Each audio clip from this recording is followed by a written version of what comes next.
but I think that my plan, if I have a plan, it's really to give Christians a possibility in this re-enchanted world that's coming, and to help them see and realize that this story we have is the best story. We have the best story. There's no doubt about that.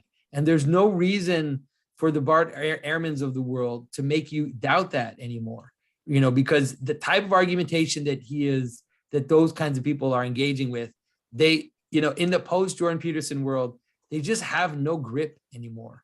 And so there are ways to live both in the modern world and to fully embrace and live in the Christian story in a way that isn't pretending, that isn't LARPing, that is completely authentic.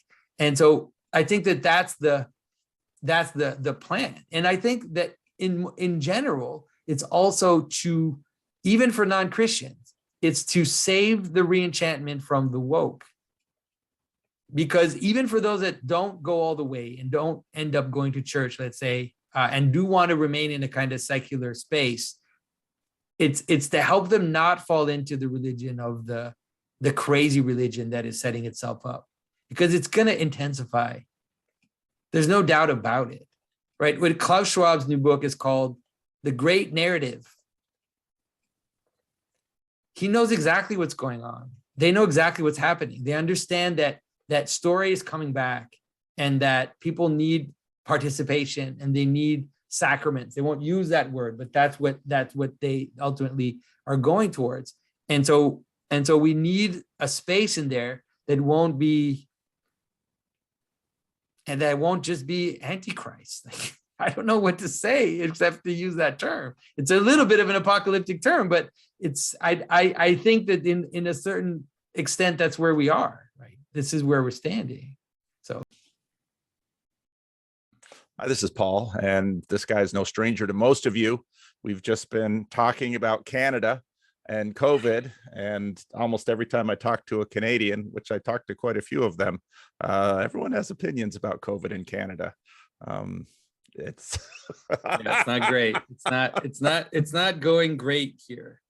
Jordan, I just saw this morning when I opened up YouTube that Jordan decided to read his article he put on the National Post about his opinions about how things are going. So yeah, it took him a while. It took Jordan a while to kind of get in on what's going on. At first, because he was sick and he was doing other thing, and people were asking him, like, comment on this, talk about this. And I guess it was just too much for him to realize. Then once he kind of got what was happening, then he just went off. Like, he's been going off really angry in the past few weeks, which is good in a way, because it's hard. How can I say this? It's very difficult for people to formulate the problem and why it's an issue, because it's always framed as compassion. Everything is framed as compassion. So especially Christians, they really struggle to deal with this, because they're like, do you want people to die? And then people are completely destabilized and they don't know how to react to it. But meanwhile, like now now the churches are shut down, but when they open again, you'll need a passport to go to church. Because that's what happened. That's what happened just before Christmas. Wow. Just before Christmas, a week before Christmas, they said you need a passport, a digital vaccine passport to go to church. Really? Yeah. And the state is doing this. That's right. This is a state enforced thing. And if someone denounces you, or if an inspector comes, then who knows? Like, they'll shut you down, they'll fine you. We're not even sure what the consequences are. It is very interesting how safetyism became a god in Western Christianity. And I tend to see the two sides, here in the United States, because we have these two political parties that sort of polarizes a lot of things, because any chance one party wants to get a leg up on the other, find an issue, hit them with it, and that just tends to polarize everything. But I think what we tend to see then is the manifestations of different emphases within Christianity, often taken to often taken to heretical lengths. Yeah, it's a good, I think it's a good way to understand it. And so there's, there's obviously the idea of compassion and caring for others is definitely the Christian value. But there's a manner in which it also can be weaponized. And we have to be attentive to that because it's actually there in scripture. Like in the story of Judas and the sinful woman, that's exactly what's going on. Is that Judas is trying to weaponize compassion to his own power in order to acquire power for himself. And so it seems like this kind of vision of a problem that could be that could happen in Christianity was already thought of or was already there at the outset. And so we have to be careful not to fall into that. Well, and it's in the book of Acts with Ananias and Sapphira, an attempt to weaponize generosity for status inflation. It's there in the church at Thessalonica when Paul says, the one that doesn't work shouldn't eat. Yeah. So all of these things, you take these certain elements of Jesus' teaching and you expand them apart from the other aspects of Jesus' teaching. And then people, it's been interesting to watch colleagues or former colleagues of mine preach on things like Jesus' treatment of the Syrophoenician woman when she comes up and wants her daughter healed, and he rebuffs her. And this really causes a crisis among a lot of people. How could Jesus respond like this? And well, it's also because it ends up, like you said, it ends up being a misunderstanding about who Christ is ultimately and the totality of what he is. There's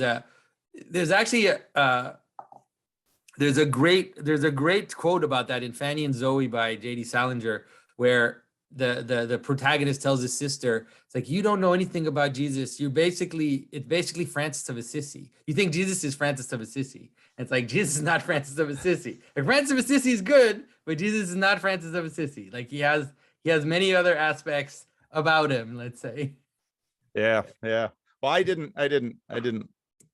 we can talk about anything, but I didn't intend to talk about COVID and Canadian tyranny. Yeah, that's right. I've got a lot of things on my question board here, and of course you can throw anything you want at me too. This kind of was sparked by, you tweeted out, 10 million views. Yeah, I didn't check today. You're somewhere around 140,000 subscribers. So we've got these numbers that tell us something about what has been about 4 years. When I started the first video I made about Jordan Peterson was in November of 2017. And when did you start on YouTube?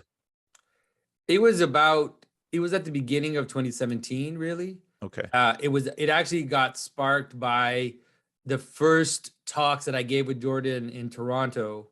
That's what I think I put those up at the outset because Jordan wasn't doing it. He was just crazy busy at the time. And then it just kept going from there. And I started getting emails and started writing and talking. So I wanted to talk to you about vocation and your vocation, because in our first conversation, we talked about, your time in Africa, your interest in, obviously, in art, your journey through the art, where art has gone over the last century. And I was thinking, when I was looking at those numbers and asking myself, what does this mean? And then also looking at symbolic world. I mean, when Jordan introduced you as an Eastern Orthodox icon carver, you kind of chuckled at that. And so I want to know the status of your vocation, how you conceptualize your vocation, and maybe how that has developed over the last 5 years. Yeah. I love the Orthodox icon carver thing, by the way. I think for me, it's almost like it's a meme at this point, because it's just funny to be introduced that way when it's just obviously not really true anymore, but it's like the downside of identity, right? It's hard to pin someone down. And then once you're pinned down, it's hard for that to to change. So I just find that funny. But I think maybe like there's something maybe I've never really said in public before. Maybe it's a good place to talk about this, is that there's a manner in which my brother and I, Mathieu, when we started talking about symbolism and started looking into it and started working on these subjects. When was that? So this would be around 2000, starting in 2000, wow. 2001. So quite a while ago. Yeah, it's quite a while ago. And then our lives kind of took us on different paths and in different directions, but we knew at the outset when we started that at some point this would become that, how can I say this? That at some point we would have to participate in a shift that's going to happen.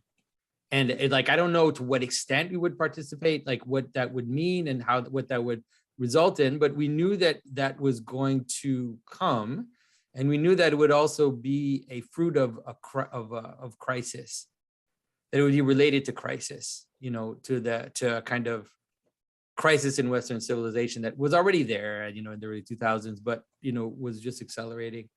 And so in a way, a lot of the other things that I've done have been just preparing for that, you could say. And so to me, what's going on now is just me doing what I always really thought I was going to do. Not, I'm surprised at how it's happening. Like I didn't know how any of this was going to happen or how it was going to, and I'm surprised at the whole atheist thing. And like, I thought for sure I would be talking to Christians and like maybe helping Christians to give them weapons, like to give them something to help them maintain their Christianity or to stay and to not move away from the church. And so it's kind of surprising to see that it turns out that half of the people are kind of atheistic people. And so I think that's, and now since the 5 years that I've started, I would say that one of the reasons when I encountered Jordan Peterson that I was so excited was because until I met him, I felt like my brother was the only other person I knew that understood the things I was talking about, or that I understood what he was talking about, that we could understand each other. And so it was kind of this underground thing that we were dealing with, but we would never talk about it with anybody. So when I saw Jordan, I thought, wow, he's actually offering even some keys, like some stepping stones into what I want to do or what I want to talk about. Like he's bringing people right up to the gate in ways that I wouldn't even have thought of doing. And so that's one of the reasons why I was so excited.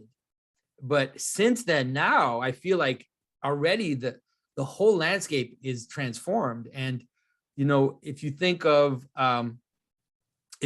what you're doing, like Lord of Spirits, all these people that are kind of Rod Dreher, even kind of getting into this. And then all of a sudden there's other things coming from different directions as well. It feels like all of a sudden something that I couldn't even talk about in 2001 is now I think that it's inevitable. Like there's an inevitability about not necessarily the way I formulated, but this kind of idea of re-enchanting the re-enchantment part, and also the notion that Christianity is also like the structure of reality. I think that is inevitable, and that it's going to ultimately, I think it's the only way that the church can really survive. And like I said, it doesn't have to be formulated the way that we are. There are multiple ways of formulating it, but the idea of seeing Christianity really as a worldview that you inhabit, moving away from the scientism, not moving away in the sense that it's bad, but moving away from it as a primary worldview. And then all of a sudden you see like Bishop Barron you can see that he's right on there. And that all of a sudden, like even the Bible Project people, you can see that they're there, Theopolis Institute. So it's like we're just part of a zeitgeist that is bubbling up and pushing its way into the world. And so, but to me, like it's still super exciting to feel that happening around me and to see it happening. And every time I encounter someone that I feel has the insight, like the proper insight, I'm just super excited. I'm like, all right, this is actually happening. So on the one hand, I'm extremely negative on the short term. Like I tend to have a little bit of a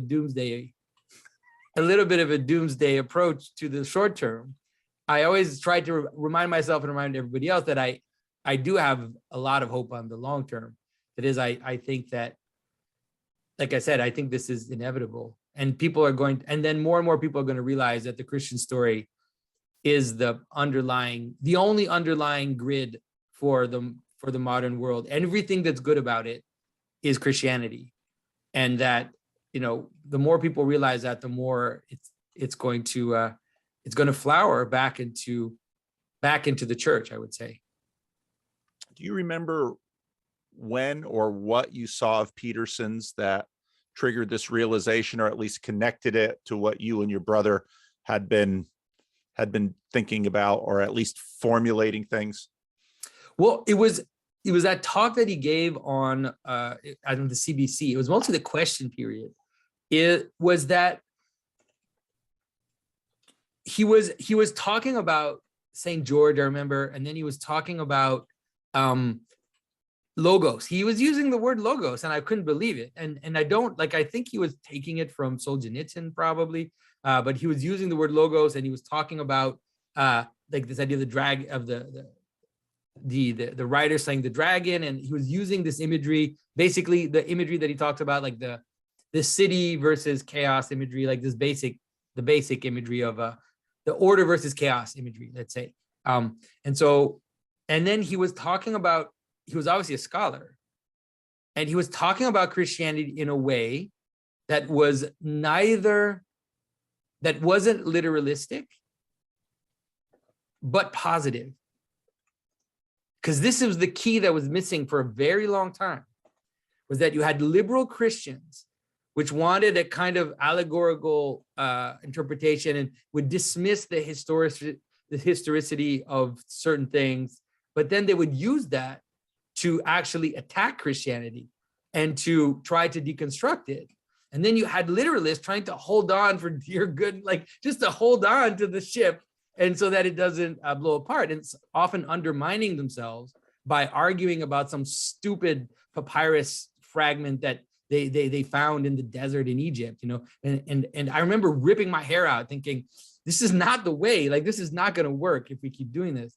And I think that Jordan was one of the first people where he was saying basically, like, this is a mythology and it's good. This is great. Like, this is, take it seriously. It's not, oh, Christ is just a representation of this and that old myth, and then dismissing it, which was the main thrust of those types of people. And so I think that those things were what I realized, like, this is the way to go. And I think since then, we've seen a lot of people, like, I think Lord of Spirits has been great for that, for a lot of people, because they're really, and they're doing it more technically than I am, like going into the text, right? Going into the Psalms. Father Stephen is really like a Bible expert. And so I think that there's but that's really what drew me to Jordan, I would say.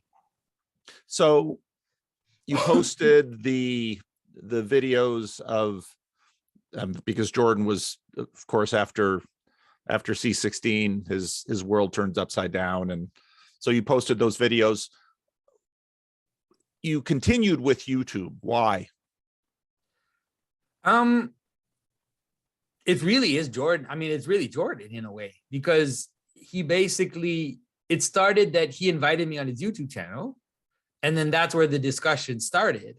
And so then when people started writing, it was really when I started posting videos, it's because after the discussion with Jordan, after the few discussions I had that were public, I started getting emails every day. Like it was worse than now. Like maybe not, I don't know. I was getting just emails every day, and I never seen that, you know. And so I was like reading these emails and people asking questions, and what is this? And, you know, I'm an atheist and I'm a secular person, but I'm curious, what do I do? What do I do? And so I was like, okay, well, I can't answer all these emails. There's no way that I can do that. And so what do I do? How do I communicate? And so because people had found me on YouTube in the first place, it was like, okay, this seems to be the way to do it. And it still is. YouTube, because of the comment section, it still plays a function that a lot of other platforms can't play. The way that the comment section is set up, people will go to YouTube, and like even if maybe they listen to the podcast audio, they know that if they go to YouTube, then they can see the comments. And so I think that definitely holds quite a bit. When you started playing around with YouTube, you were trying to earn a living carving icons. Was that what you were doing? Yeah, exactly. I mean, I was doing it. I was very poor. I was definitely under the poverty level, like the national poverty level or whatever. But it was fine because my family was okay. My wife is wonderful. She enjoys being poor, so it was like she sees it as a challenge, and so so that's what I was doing, and it was going well, especially when I started in 2017. I was pretty established as an icon carver, and I was giving classes, and I was, and so that was but now, yeah, it's definitely, everything has changed. I can't really say that it's almost none of my time compared to before. So that's what's interesting to me, because so you get, to a certain degree, the future found you, and a transition, at least something of a transition, was made in terms of working as an icon carver. You had, in that sense, the vocation of icon carver, artist, and then a lot of the things that I was doing too, like we were working on the Orthodox Arts Journal. And so I always thought that that's where a lot of the stuff that I wanted to work with would go. So if you go back, you can read articles that I started writing in 2012, and it's pretty much the things I'm talking about now, but more geared towards art, towards liturgy, towards that.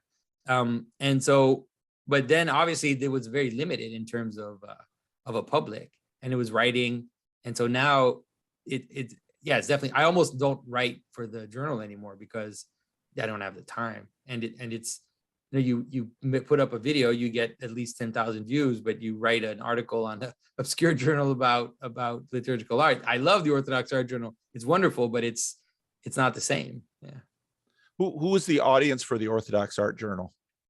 It was artists and people that are looking to see a kind of revival of beauty, people who see something we call, the way of beauty, you could call it, where a lot of Christians attracted to liturgy, a lot of Christians who believe that beauty is a way to pull people in. And I still have that perception. Like, I still believe that, which is, I think, a lot of the ways that I talk about, even when I talk about the Bible, is I tend to have a beauty first approach. And sometimes, like when I'm talking about a Bible text, I actually structure it almost like how can I say this? Almost like a mystery thing, where it's like I set you up and then I surprise you. There's this idea of like this, creating the sense of wonder in people instead of going at them with arguments. Did you feel any tension when you began to notice the amount of time you were spending, let's say, carving, shift to the amount of time you were spending answering emails, making YouTube content, talking on podcasts, this kind of thing? What was that like for you? Oh my goodness. I mean, the first few years were tough because, I'm trying to figure out this YouTube stuff. I don't totally know how it works. And I was making quite a bit of content at the outset. And then I didn't know how to edit videos. And so I even hired people to edit the videos at the beginning. And so at first it was really like, okay, this was I remember telling my wife, like, I don't know, what am I doing? Right. Because I'm already not making a lot of money with my carving. And so here I am making YouTube videos. And so what is going on? Like, what is going to happen? And like I said, luckily my wife is very prayerful, and she's like, this is what you've got to do. You just do it. And so then obviously at some point I realized, and it was Jordan's lead again, where I saw like he was doing the Patreon thing. So I thought, hey, maybe this could be a way to like help me pay for at least the editing of the videos and the different, buy a camera and do, it's like, at first I just was using like those little cameras, like whatever, like $20 camera. And so that's why then it started. I would say for sure now it's overtook the icon carving. Like my salary, most of my salary comes from, from that, and like weird things like t-shirt sales, which who would have thought that would work? Yeah. Like who would have thought that would actually exist? Well, at least your vocation lends itself to that. Yeah.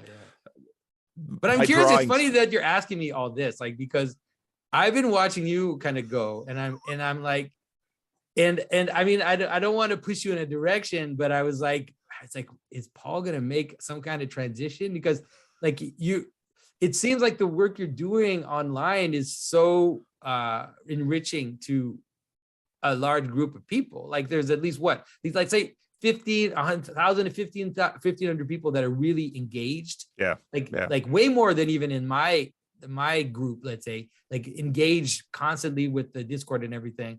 And I was like, I keep waiting for you to say, okay, people, you need to fund me now because I want to do this. I'm sure it would work because you're offering a lot of value to people, and they understand that you also can't be 10 people. Like you have to live. And so if you keep making these videos every day, at some point, anyways, so everybody out there, this is why I'm asking. Encourage Paul to start some kind of crowdfunding thing, like a Patreon or something. I have a Patreon. I just never talk about it. And okay, yeah, people do give, and I encourage people to support. I didn't even know that you had it. Yeah, I do have a Patreon. I do encourage people to support the church if they value what I'm doing. And I don't know that my little church would have gotten through COVID so far without the support that people have been giving to my church. And so, part of the reason I wanted to talk to you about vocation is because, I want to learn from you as I explore these same issues, because I also have entered into a strange world that I don't have, I see. So, in YouTube land, they, all this stuff from YouTube is all about content creator. And I think I'm not a content creator. I'd rather create a community. The content I make is towards creating a community and helping people knit together, because I think that communities are far more powerful than celebrities or content creators. So, and then when I look at you, I'm trying to get us, because now I look at the symbolic world, you've got blogs, you've got t-shirts, I wonder, and again, I think both of us have been, a lot of the things I did, I just sort of saw what Jordan did and thought, I'll try and do what he did. Yeah. And see where it goes. And, I look at Jordan now, and of course he's 4.4 million subs, and there's Jordan Peterson, there's Jordan Peterson Inc., and there's this whole business surrounding him. And I see you with the symbolic world. And part of my question is, are you an artist? Are you a storyteller? Are you a small business owner? Are you an entrepreneur? I mean, I guess I'm all those things, which is fine with me. Like, to me, the way that I see it, how can I say this? Like, the way, it's also maybe a feature of what I am a content creator, you could say, in the sense that I really do want to create things and not just, like, for example, like this graphic novel that we put out, like I wrote that with my brother 10 years ago. And so, but it's always just been there, and we were barely surviving, both of us financially. So we never had the energy or the capacity to dive into that. And now with this, the fact that I don't have to worry about money right now, like I'm okay. Right. Means that all of a sudden I have the capacity to do things, to do more things. It's basically power. Like if you see money as power, that sounds really bad, but it's not bad. Like that's actually what money is. Yeah. If you have it in its proper place, then it affords you the capacity to extend your body, like to extend the things that you want to do. And so I'm super grateful, like that people are supporting me, because there are a million things I want to do. And so now, like I've hired 2 people, one person to help me with carving, and then one person to help me with the symbolic world stuff. And that's one of the reasons why sometimes people are like, how is it that you do everything you do? Well, at this point, I don't. I have people helping me, and Right. that's been amazing. So I think that, I mean, it's hard because there's like a taboo about money, I guess, in Christianity, and as much in the Orthodox Church as there is anywhere, where people are suspicious, you know, as soon as you start to make money. But, you know, when I was in, it was funny because when I was in Africa, something changed in me. When I was in, before that, I was like an artist, and I was afraid of promoting what I was doing because I thought, like, you know, you're selling yourself out and all of that. And then when I was in Congo, I worked with all these artisans, and I really believed in what they were doing, like 100%. I thought what they were doing was amazing, and I thought what they were doing was important, and I realized that I had no problem promoting that. Like, I had no problem talking it up. I had no problem being excited about it and showing people that I was excited about it. And then I think when I got back from my time in Africa, I was like, if I'm going to do something that I believe in, I'm not going to pretend that I'm not excited about it. It's like, I am excited about it, and I'm excited about, and to see what's happening, and to be able to publish this book, and to be able to notice symbolic intuition kind of coming up in people. It's like, I'm super excited about it, and if people want to help financially for me to be able to continue that, it's like, I'm excited, I'm grateful, and I'm not ashamed to say it. You know, it's like, so I don't know, but it also depends on people's personality. It's a little different for you because you're already a pastor, so you have there's another veneer on that, which is maybe not exactly the same as my own.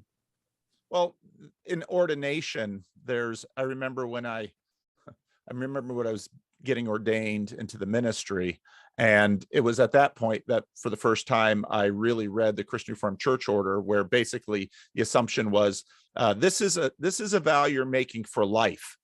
And it's like, oh, that's the second time I've done that in the sense that, you know, a marriage is a vow you make for life till death do you part.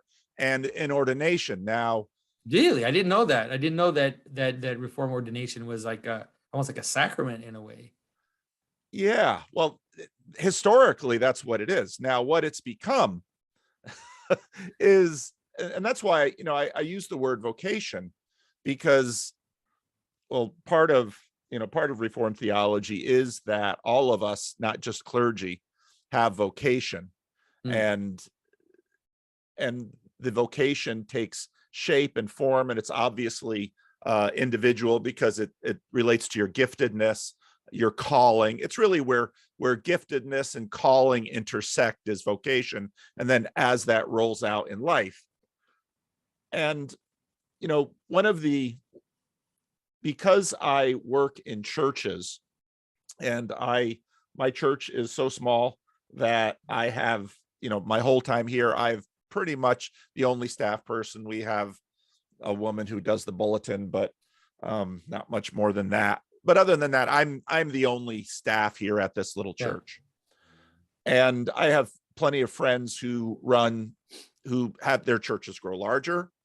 You staff up. The pastor then, in American Christianity, there's this real tension between pastoral vocation, a distiller of stories, the prophet, priest, kingly roles, those kinds of things in terms of the ministerial vocation. But increasingly what happens is you begin to become CEO of an organization. Yeah. And, you know, there's been I've been following Rise and Fall of Mars Hill, Mark Driscoll. In Protestantism, one of the big areas of church ministry is mega churches, not, parachurch organizations, not for profits. And so all of these organizations take on basically the form of modern corporate structures. Yeah. The liturgies of the modern corporation take place in them. And that, as a pastor, in terms of pastoral colleagues, there are always ongoing tensions in there. Mm.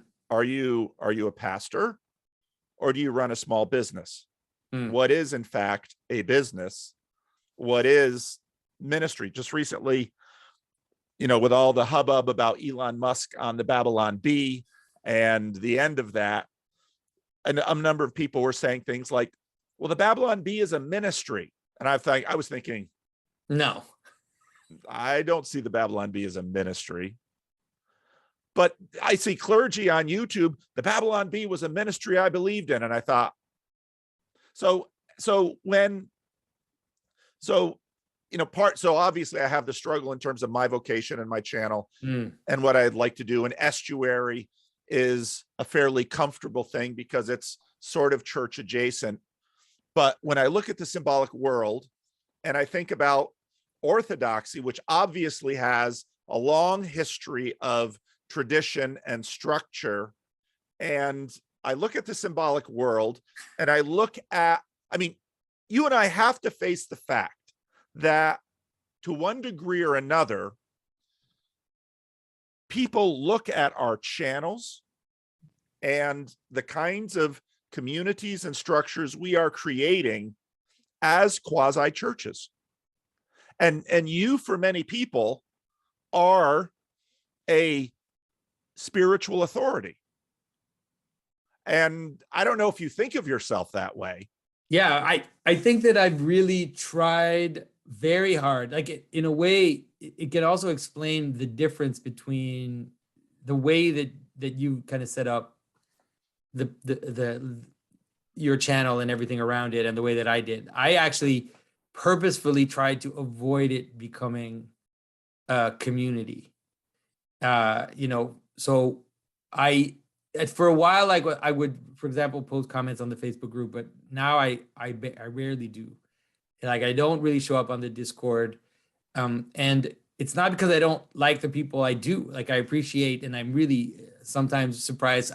I'll sneak in, like I'll go on the Facebook group and watch what people are posting and read, but I rarely comment. And it's mostly because of that problem, which is that ultimately I always tell people go to church, and that I'm not a priest, like I'm not a pastor, and that it is dangerous that people start to see me as that, and in a way I don't really want them to.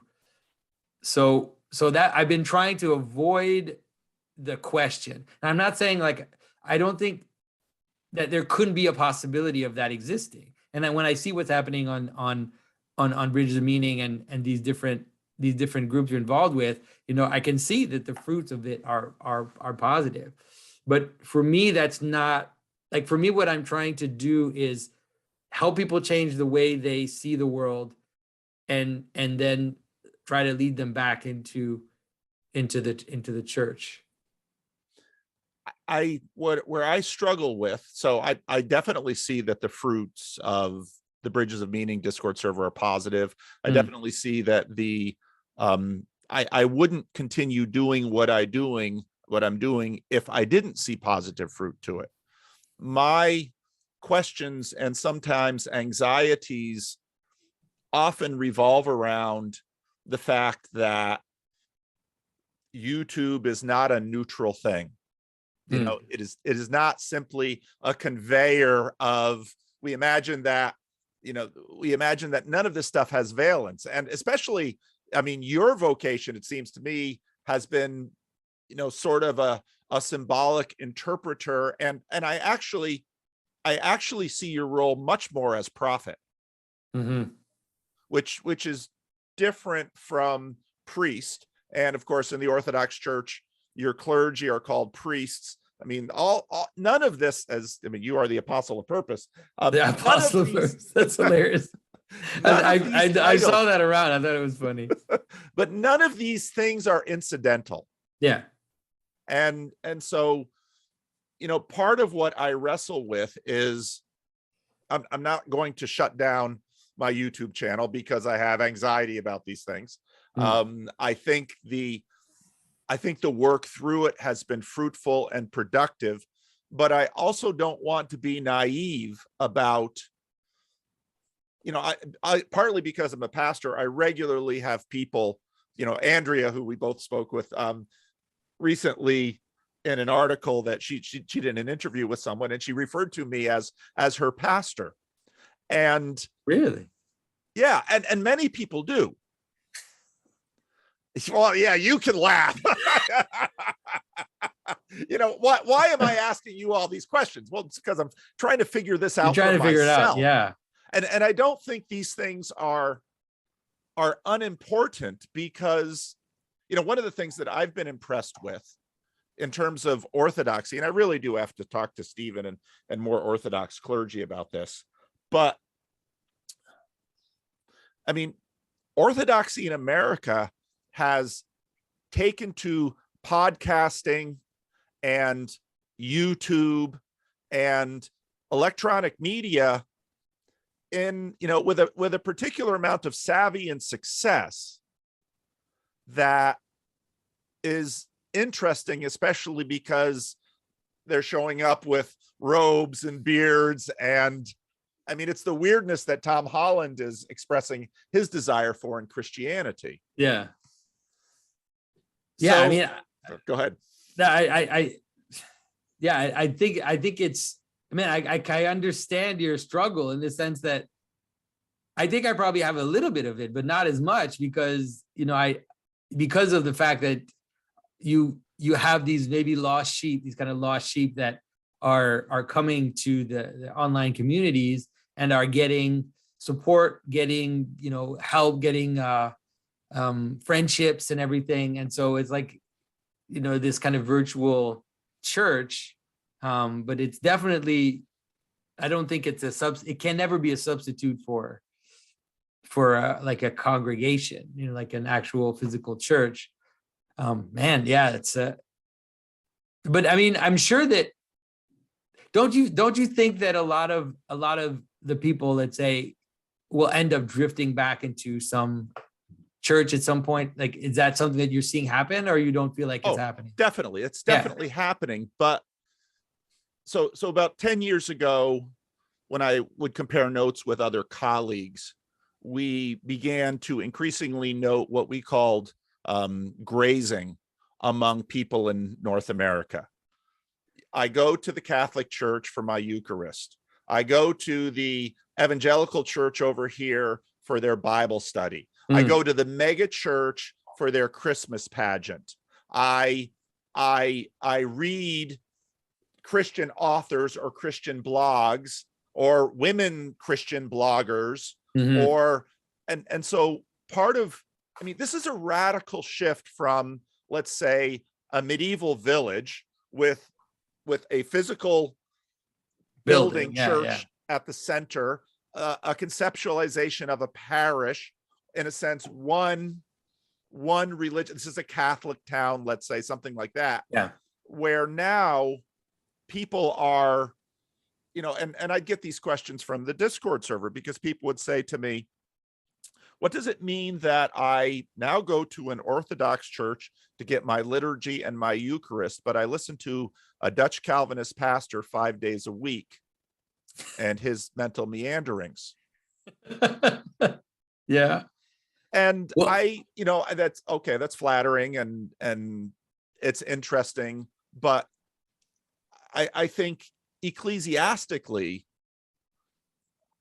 we have to think about the fact that there's no going back to the village with the church and the one priest and maybe the monastery. I mean, there were multiple institutions there. We're living in a context where, I mean, in many ways, the story is shattered, and people are picking up the little pieces here and there and pasting it together in a little collage.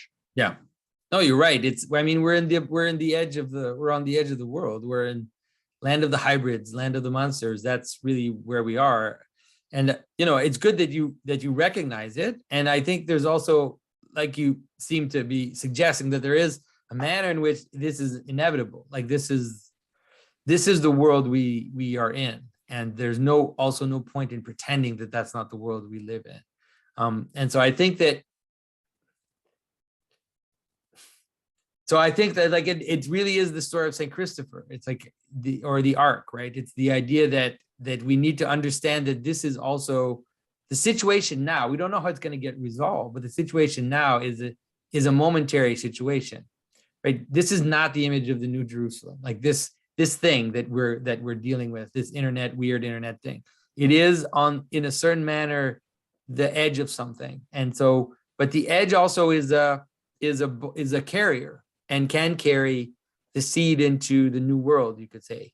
And so I think that's probably the best way to see it. And you could see it fractally, you can see it in terms of a giant cultural moment, but you can also see it in a small scale, that is in gathering these lost sheep and then like getting them through this in-between space of post-secular, post-Christian, somewhere in between there, and then kind of bringing them back into the fold. And so I think that I think if you look at it in the big picture, if you understand that that's what's going on, then it's not incoherent. It's actually quite coherent. It's just that we have to be careful not to pretend it's something that it isn't, I think.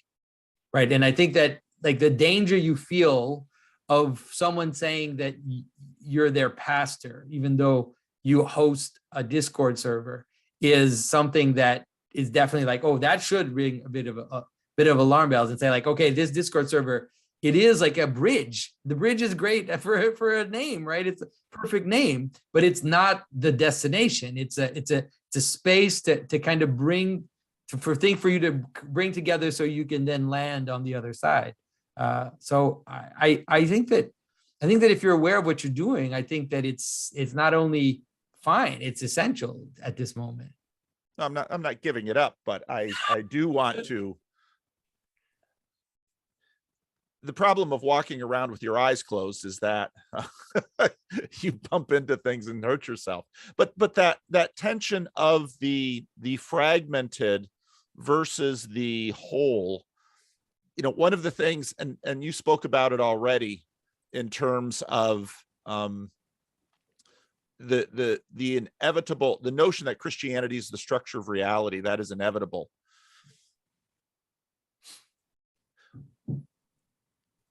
I've been doing a fair amount of reading lately on the French Revolution and Napoleon. I've been reading a biography of Napoleon. And I've in some ways been sort of comparing and contrasting the road of Protestantism in the Protestant world to what has happened in the Catholic world, especially France, because in the 18th century, beginning of the 19th, in the 18th century, France was in many respects sort of the preeminent nation of Europe. Germany had not yet coalesced into a nation. Italy was in fragments. Napoleon himself, not even French, Corsican, which had been Genoan, so he's much more a Napoleon. It's really basically an Italian name. And so it's very interesting the way he comes up into it. One of my professors at college is sort of the expert on the religious roots of the French Revolution. The Jansenism, kind of this Roman Catholic Calvinism that was going for a while, and now the increasing attention and I think power of orthodoxy in America. And I think, even if it hasn't, I think we can see, I definitely am all around a very orthodox, interested and curious. I mean, on the Discord server, people come in as atheists and they leave most often as orthodox. They don't go to Dutch Calvinism. And, I'm very comfortable with that. I'm much more of a mere Christian. I want them to seek Christ. And if they find Christ in the Orthodox Church, I will certainly show up at the celebration for that. Yeah. And this is a big thing that I've known and seen in your channel too. Part of the coherence of orthodoxy, and in a certain degree, part of the lost coherence of Catholicism, is this question about fragmentation and reunification around symbols, institutions, hierarchies, structures. And I was amazed in Peterson's conversation with the two Roman Catholic scholars from Word on Fire, when he basically says, I don't know why I've been talking about the hole in the culture where the church used to be. And Peterson basically says, I don't know why the Roman Catholic Church especially doesn't sort of step up and step into the void of that hole in the culture where the church used to be. And I thought, well, I didn't think it was a comment that showed a lot of understanding of the history of Catholicism and Protestantism. Yeah. And it's especially ironic in Canada, where in many ways, Canada itself, between the French Canadian culture and the Anglo culture, and now this globalist culture, right there in the tensions. And it was just not too many months ago when I had a woman on my channel who she's just signed up for a rando slot, was sort of opening my eyes to the history of what's gone on quite recently in Quebec, in terms of the rapid secularization of a, let's say, of a colonial culture. And similar things I think have probably been happening in Ireland.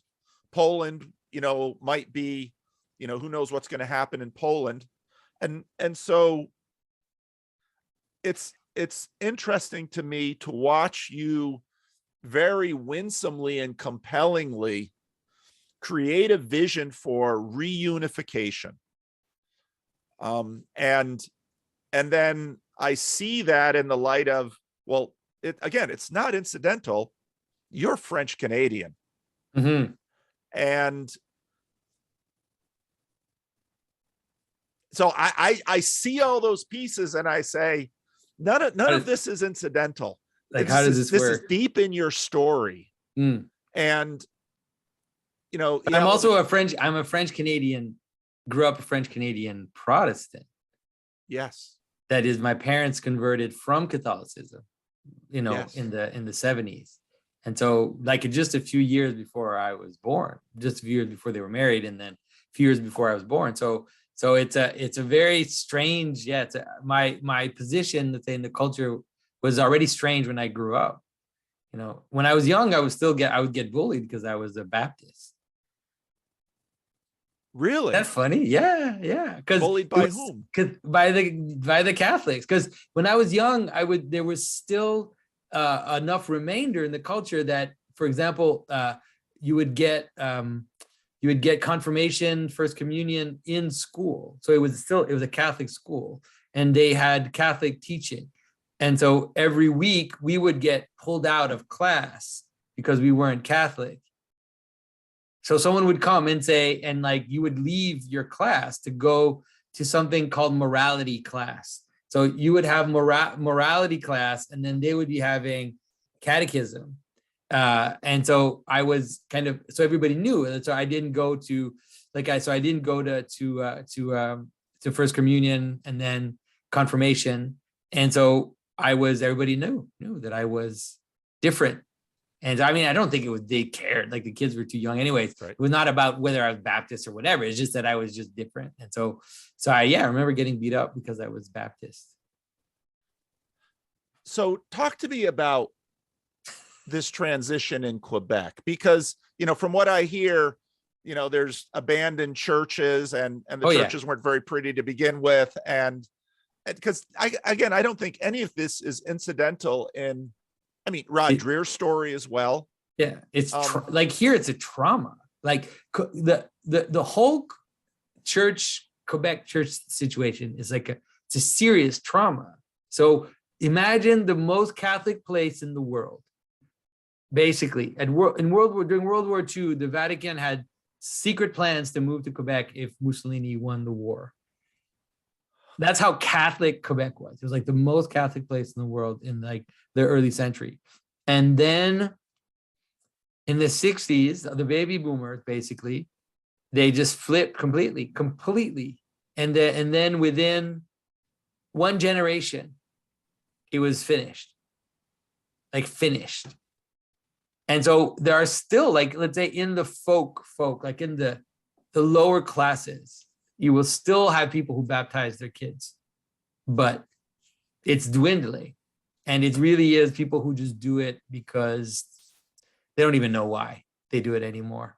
And so the churches there, so Quebec had, the whole province had so many churches, like just overflowing with Catholic churches.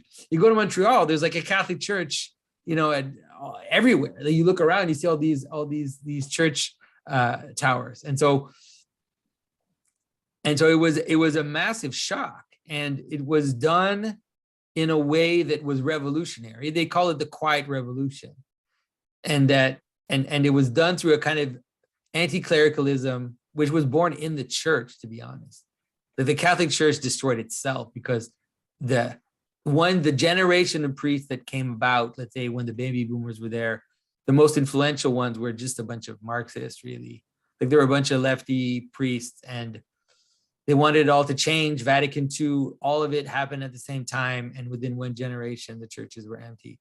And everybody talks about how evil the Catholic Church was, and how bad it was, and how like just horrendous it was. And it's just funny. Like it's funny because the Catholic Church, that means absolutely, what does that mean?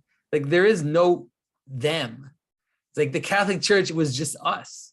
Right? The priests were your cousin, your uncle. The nuns were your cousins. Like it's like, so there's like a deep alienation that people have, which is to kind of demonize the Catholic Church in Quebec, see it as the root of all evil. And it's partly because of that, that now the position that the Catholic Church has taken in Quebec is, we're nice, we're super nice, and we'll just be nice, and to be so nice that we're not actually saying anything, and we're not actually doing anything, but we're really nice, and we're super compliant, and we're super nice. And so like there's no way that the Catholic Church is going to fill any hole in culture, because they're basically embarrassed about what they are. They're self-hating Catholics, basically, those that remain. And so it's like, sorry for all the French Canadians watching this, but it's true. Like it's just, this is our situation. It's like, it's so bad that for me, like I've said often, that I feel like I have work to do to reconcile myself with being French Canadian, because I often feel like it's just lost cause. Like I don't want to put any effort into this.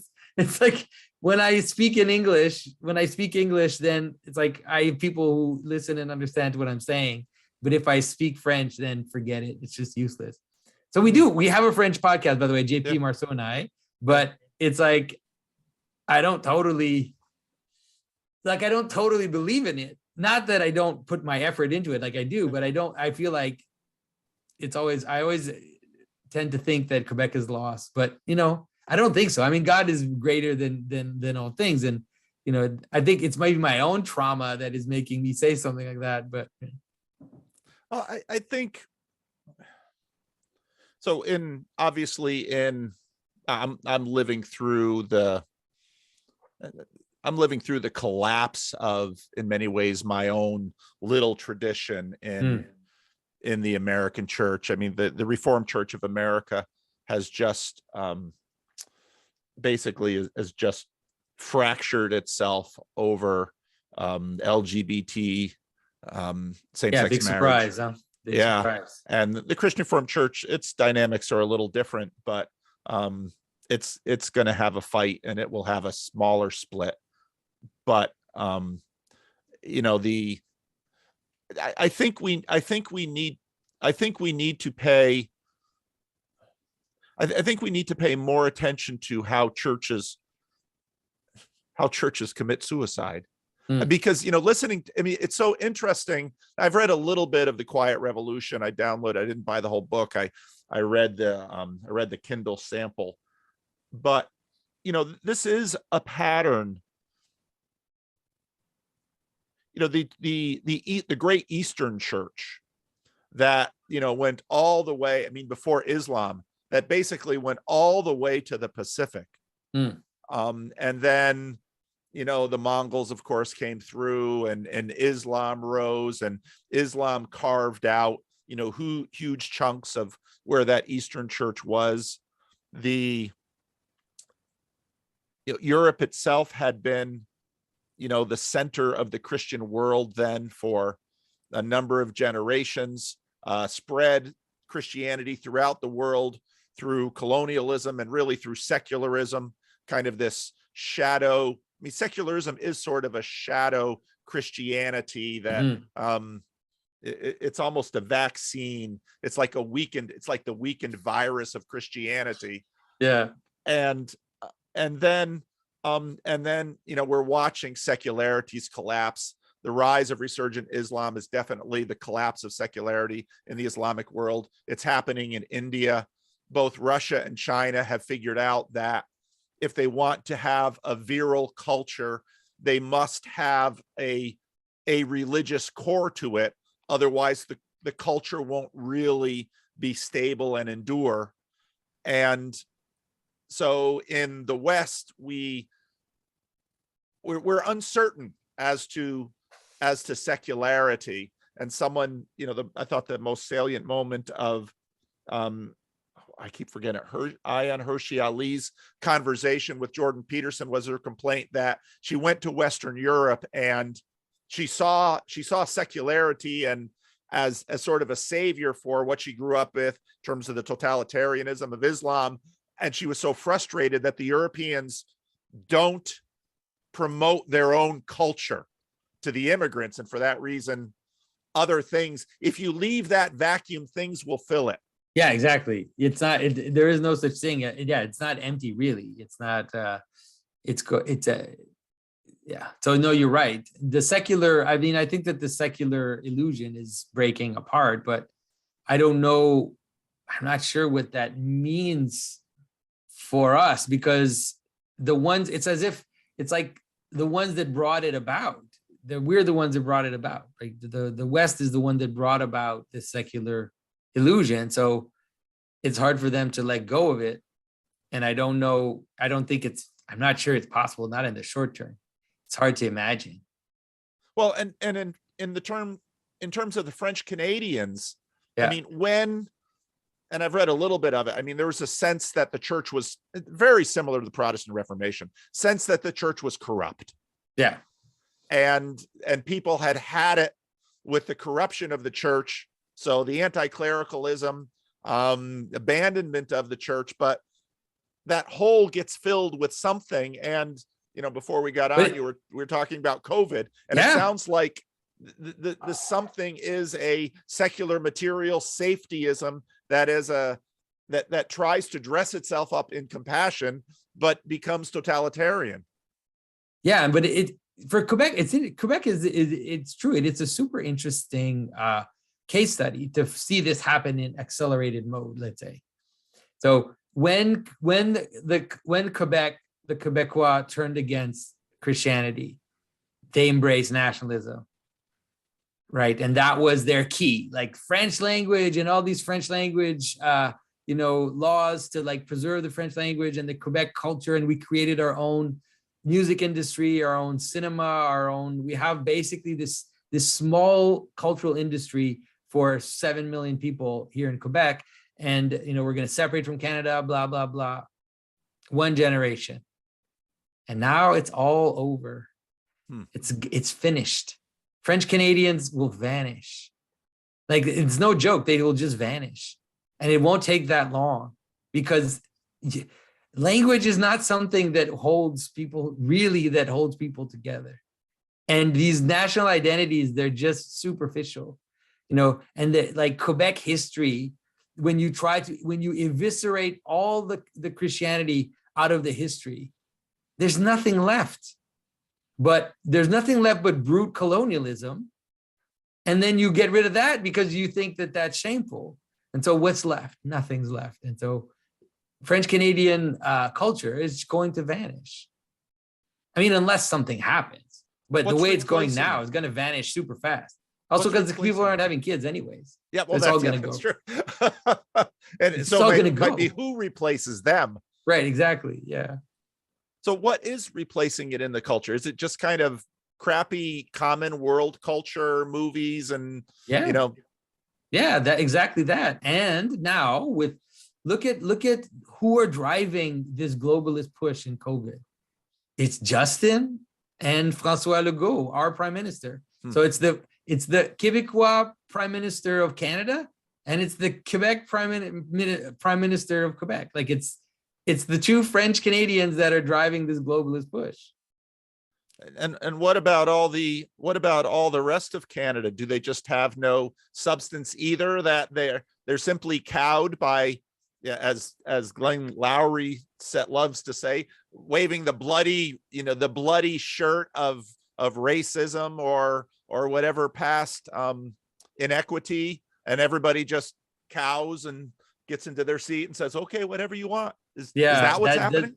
That seems to be what's going on. At least that's what Justin Trudeau, that's the card he's playing constantly. I mean, for him to say 2 weeks ago, you probably heard this, for Justin Trudeau to say that the unvaccinated are mostly racist and misogynist. What is the relationship between the vaccine and your woke? Like if you didn't think there was a relationship between like woke authoritarianism and the vaccine, well, Mr. Justin Trudeau just made it really clear to you that there is, and that is really, it's clearly part of his agenda to connect those together and to make it one thing. And it's like, man, that stuff's scary. Scary stuff. Wow. Yeah. So I do see you, Jonathan, in terms of the vocation of a prophet. And I do see that vocation in you. And I think and this is a biblical sense of a prophet. There's always a little bit of foreseeing that happens in biblical prophecy, but biblical prophets' fundamental role is calling people to covenant faithfulness. And that sounds fairly forensic, but it's much more calling people to worldview faithfulness, and showing people a different world. Where do you want to see this thing? I mean, do you have a plan, or is it still just kind of you're making this up as you go along?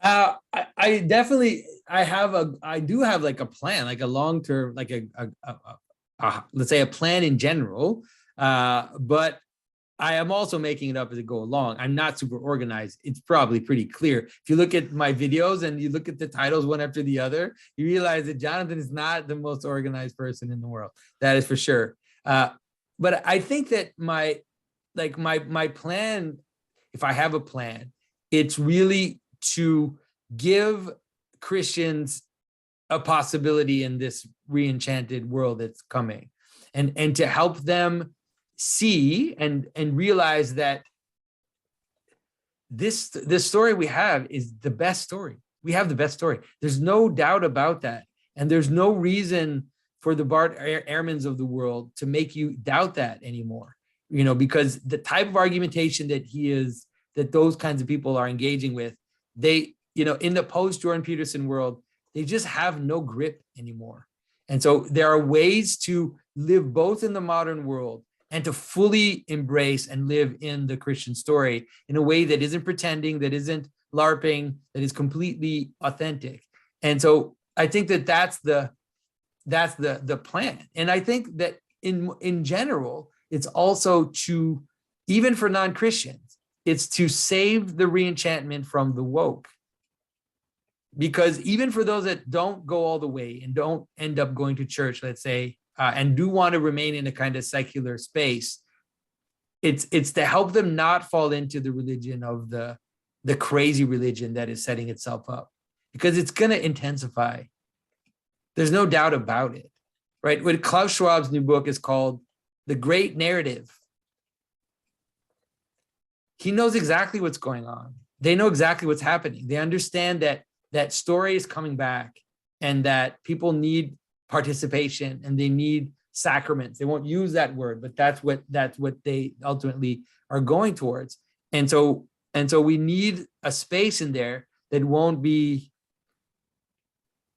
and that won't just be Antichrist. I don't know what to say except to use that term. It's a little bit of an apocalyptic term, but it's I think that in a certain extent that's where we are, right? This is where we're standing. So well, that's very good. That was very good preaching, Jonathan. oh my goodness. that I never edit these videos, but I'm gonna edit this one. I'm gonna take that little speech and make a little clip out of my. I'm gonna put it right at the front because that is the moment. Probably was not done yet, quite necessarily, but that is the moment of this conversation where you right there put your vocation and expressed and embodied your vocation right there in that little speech There. Well, there you go. You pulled it out of me. It was a beautiful thing. So I'm going to edit this video. I'm going to put that right there on front, because I look at those YouTube analytics and, half the people ditch within 30 seconds. So, oh my goodness. I don't look at those. That's horrible. Bad for the morale. That maybe because they ditch my videos in 30 seconds because they look at this, they're like, I sure wasn't ready for this. Off they go. So anyway, I've peppered you. I want to give, I don't know if there's anything you wanted to poke around at or. Well, I mean, I think that maybe based on this discussion too, is like, kind of like the first part of the discussion, maybe it's the same question for you. Like, what do you see as the future of what you're doing? Like, what do you see? How do you see your role growing, or what role do you see yourself playing in the next few years? Well, I had in one of the question and answer, somebody asked me, they said, well, you're always talking about how your church is dying. My grandfather had this saying, always sick and never dead. He was complaining about some of the old women in his church, always sick and never dead. And maybe according to me, Living Stones is always sick and never dead, but unless God changes what's happening locally here in a dramatic way after COVID. No, many of my people are now well into their 80s, more and more into their 90s. That's coming. And in many ways, I've been here almost 25 years, and God called me to tend this flock. And for many of them, what they want more than anything is to have me preside at their funeral and to conclude this chapter of God's story through them in the best way we can. And so, part of the reason I don't, I know one woman in this church was, when my YouTube channel started, she's like, this is terrible. You're going to leave us. I said, Nancy, I'm not going anywhere. The church has been very generous in allowing me to share my time with the internet, and the internet has blessed the church, because people have donated to the church, and that has, kept this going. And I also, for me, part of the reason I want to stay at least with one foot here in the local church is that I see very quickly and easily how you can get lost in this world of Black Mirrors. And in Patreon, in going from city to city and doing talks, and only relating to other people sort of at your YouTube or celebrity level. And, that is a hierarchy that binds and blinds, and very quickly you don't know anything about anything important or very real. You just live in this strange world. And no, I agree. And it's something that it's hard to be completely aware that it's happening sometimes, because it's just happening. But I totally agree that I think that your thought of keeping your feet, on the ground is a great, I've actually been trying to be more deliberate about that, which is trying to connect more with my own parish and try to have a network of people. There's been the last year, because of COVID, obviously it's difficult, but through a lot of stuff in the last year, there's been this like flood of catechumen, and there's also been people even moving to like come and participate in the parish where I'm at. So we went from like a parish that was very small and very humble and kind of almost on the verge of collapsing for about 30 years. And so all of a sudden there's like this influx, and they're all young guys, it's always the same profile. But I've been like, okay, well, I need to be more involved. And for me, it's been really enriching, and it's been good. And now everything is kind of breaking apart because of COVID, but hopefully not. Like, hopefully we'll be able to pull through and continue. So, but I totally understand your desire, but nonetheless, I mean, you haven't answered my question. No. So I would like at some point to use whatever status I have or visibility I have to encourage estuary groups starting really all over the world. And this has been, I've worked with other people, and I don't employ anyone. Everyone's a volunteer who's done anything with me. And we have a group of about a dozen estuary leaders who practice, this estuary protocol that they've developed. And so we've got groups in Germany, in different places in the United States, as we'll see, the Netherlands, Australia, the English language world to a degree. So, so I would like to encourage part of what breaks my heart about what church has become is that very few people would imagine if they wanted a significant life-changing conversation, that a church would be any place to look for one.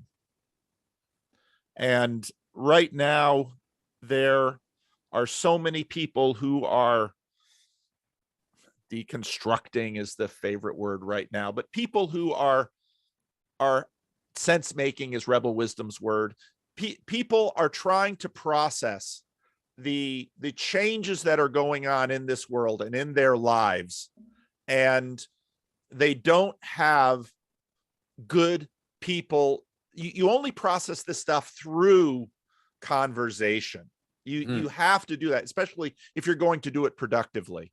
And I see people leaving churches, leaving the faith. They're basically abandoning it because they think that thing has nothing to say to me.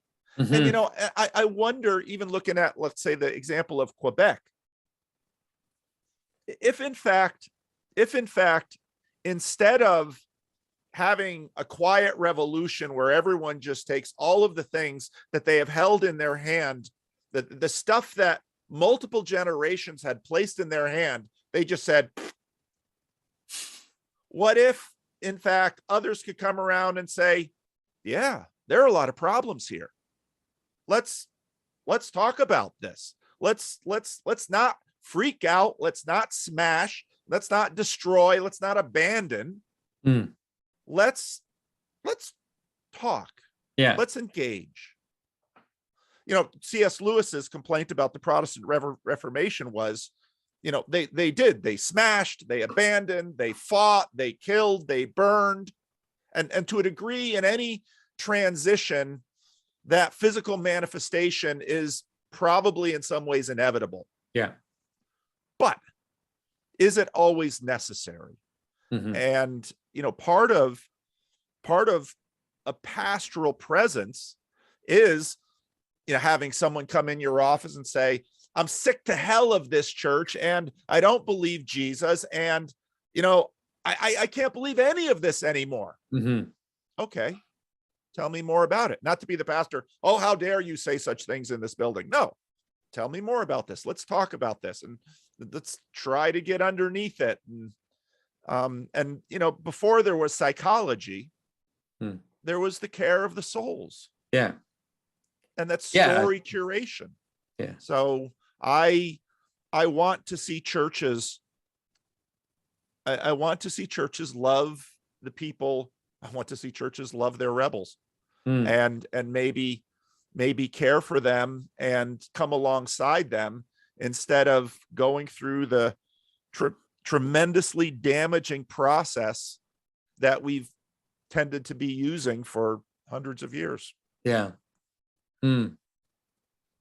So the estuary groups, are they like the continuation of the Jordan Peterson discussion groups, kind of? Yeah. They're I mean, Jordan sort of put up a flag or a lightning rod and got all attention, but the idea was, well, let's come together and let's have a conversation.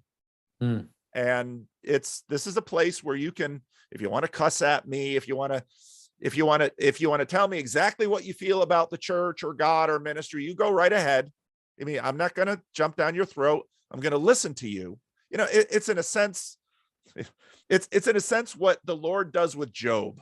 You know, I mean, Job's life gets completely destroyed, and then Job's estuary group is not particularly helpful.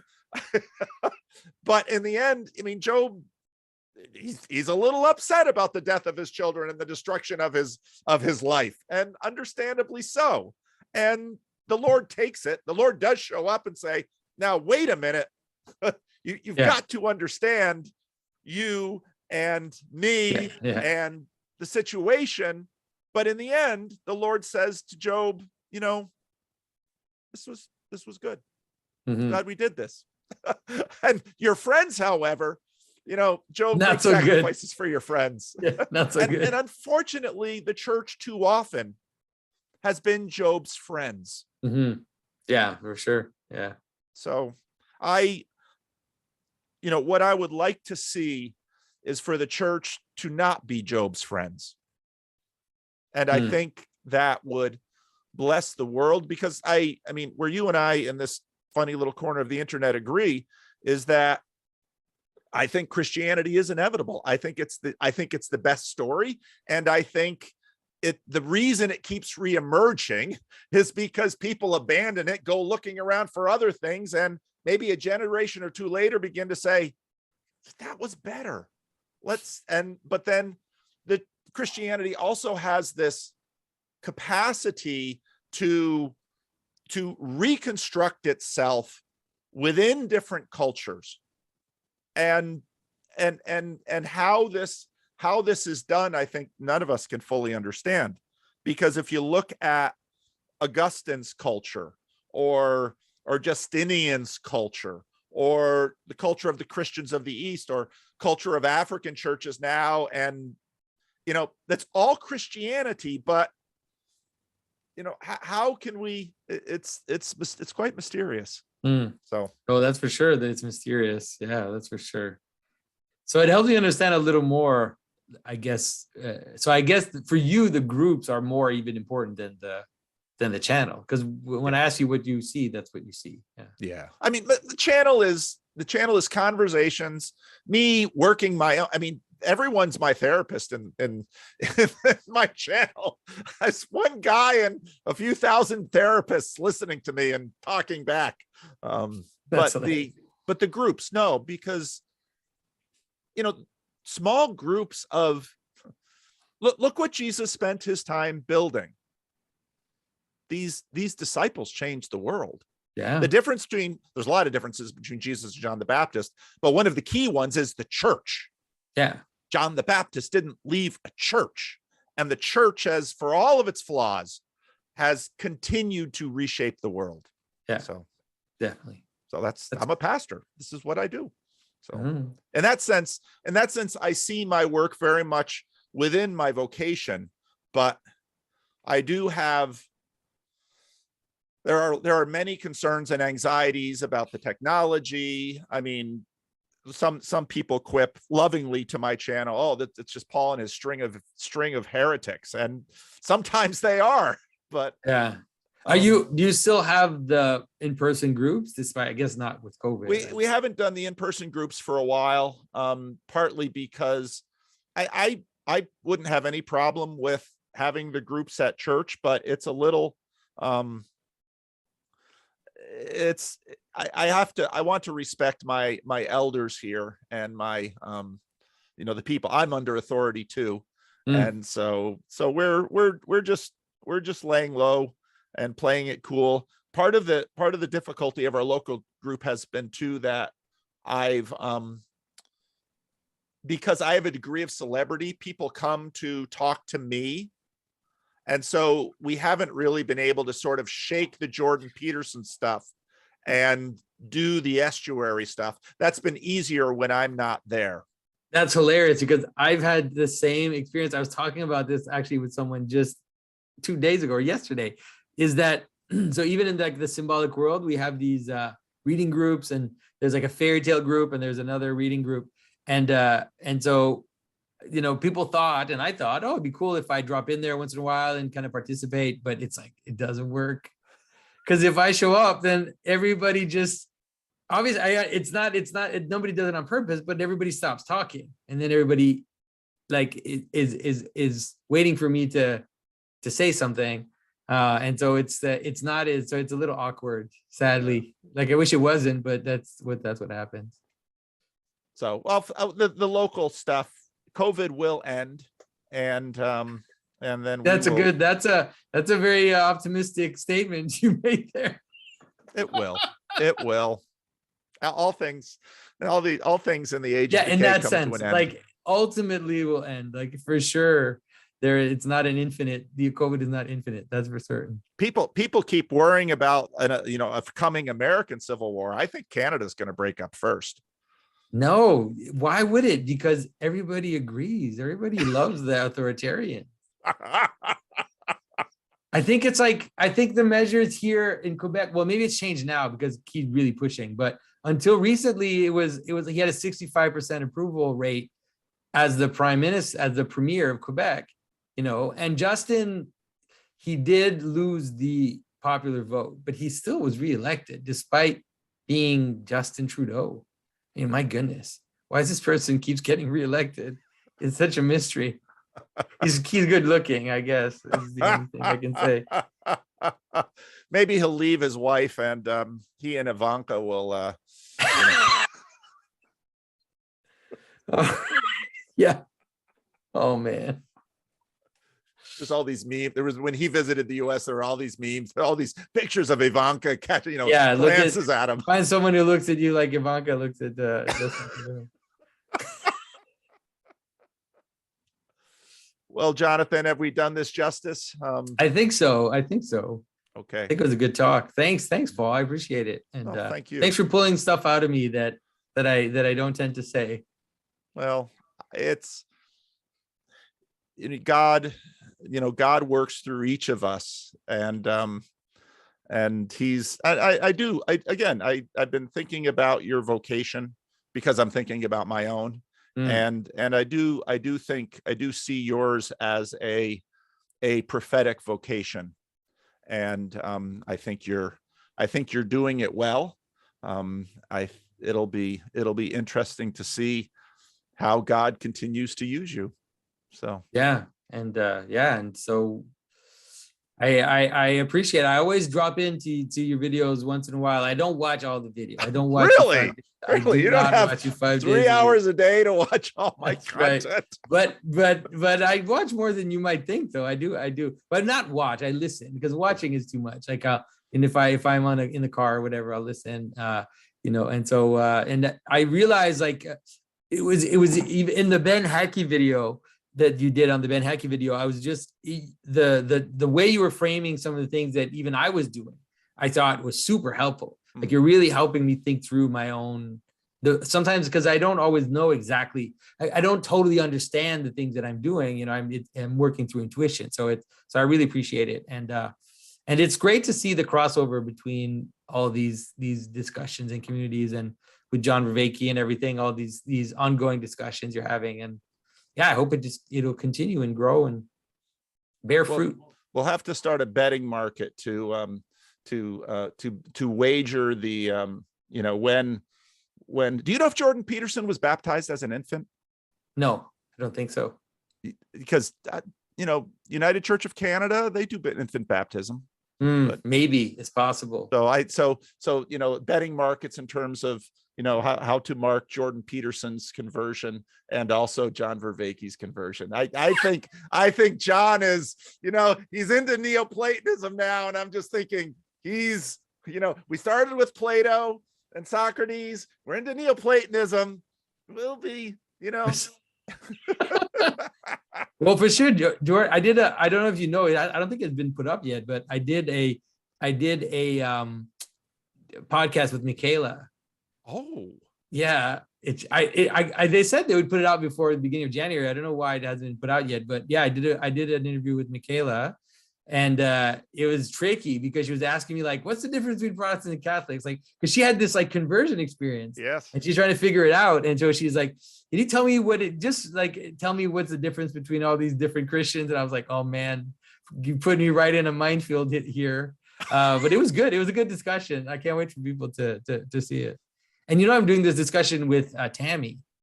We're recording a whole series on the rosary of all things. Really? Yeah. So she asked me, she said, would you be willing to do a discussion on the rosary? And I mean, I'm not Catholic, but the rosary, let's say the things that you meditate on the rosary are basically just the gospel story. So, the different mysteries in the gospel. So I said, okay, sure, let's do that. And so we recorded several, like I think at least 5, 6. I think they're going to record the whole thing before putting it out. So it's like Jordan is surrounded. Yeah. So we'll see. He's God's coming for them, and he's coming for John too. I'm John. John will laugh when he hears me say this. Yeah, exactly. I hope. But I resistance is futile. I'm a Calvinist. You're a Calvinist, exactly. How can I say anything else? Resistance is futile. God will have his way. That's the way the world is. So. All right. It was good to talk to you. Take care. All right. Bye-bye. Bye-bye.